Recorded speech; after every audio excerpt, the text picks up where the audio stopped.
Yes, hello guys. Ato nang ibalhin na pud ni nato ang ato ang kamuti nga ning turok na kani ato ning ibalhin. Kini nanam ko'y nabalhin Na tulo na kasako duha ka sako nya kani balde. Yan namo ko'y usa nga sako. Ready na akong butangan og kuan. Ibalhin na nako ni ang kamuti. Para ini ka ng summer na. Ibalhin na ito ni sa gawas. Tanawang ako ang kuan, bok choy. Nigdaghan ang dahon pero gagmay gyapon kay baby man guna nga bok choy, gagmay yun nga bok choy. Ito na ni siya tangtangon kay taas na siya kayo.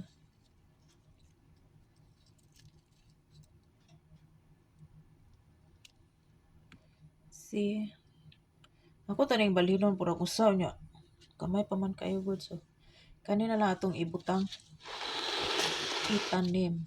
Ready naman ako ang sako. Ako na lang, naapaman tani siya sulod niya, ako na lang gibalhin. Balhin ako sa kuan. Yay!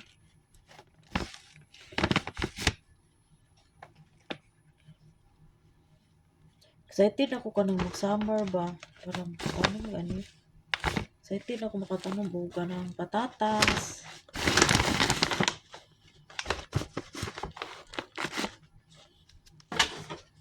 Ito ang bugong tubig ang kilid. Ang kilid ay! Gamay lang. Kaning sako wala na ko nimo siya butangig bangag ha. Kaya naa pa maguni sila sa sulod, wala na ako siya butangi og buslot sa sako ba.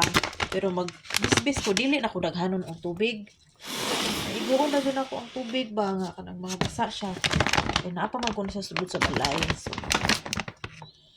ana. Nindot na kay tanaw na akong kamuti nga daghan ang dahon.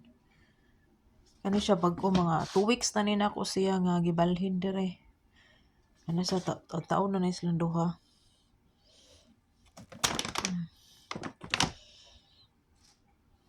Inig ibutang na sa gawas dili lang ako na sila buhaon sa sako diha lang yapon na sila.